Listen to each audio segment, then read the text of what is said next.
Welcome to my YouTube channel. Okay, gusto ko lang ma-update kayo. So yung channel na to ay parang nag-iba ako ng focus, no? So ang focus ko ngayon is more on to keep you updated with what's happening.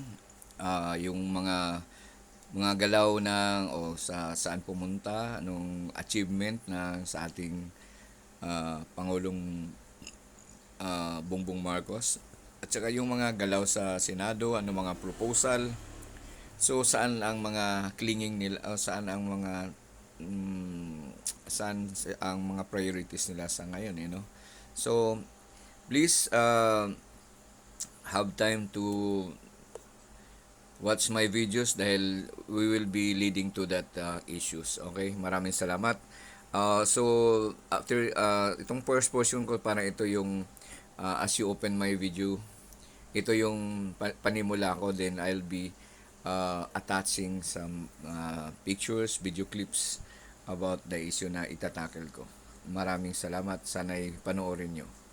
Okay, sa videong ito, sa uploaded video ko na to, ipinapapakita ko sa inyo yung konting history nung 1986 hanggang sa ngayon. So, kung gaano ka-importante ang leader natin. So, sila yung nagdadala where we will be leading to.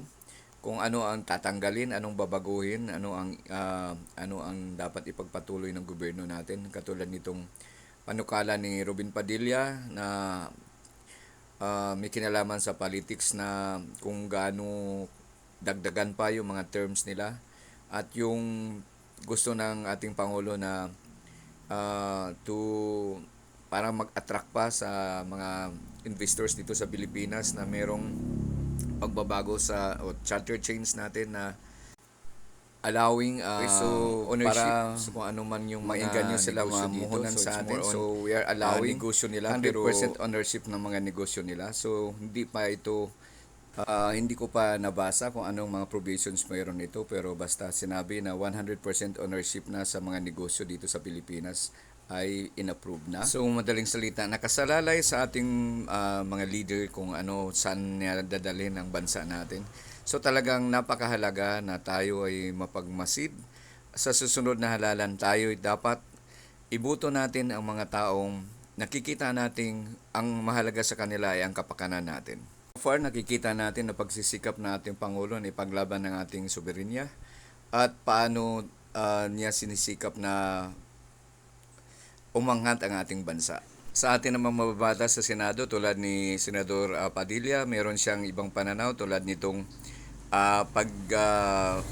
amenda sa term of tenure ng mga senador, para daw mapagbigyan pa na mapasuportahan niya yung mga panukala niya at longer time. Ay Senador Pimentel naman ay willing naman siya sa bago ng ilang provision ng saligang batas, kung ito ay wag lang ng provision na pwede silang magmay-ari lalo na sa kalupaan. Okay?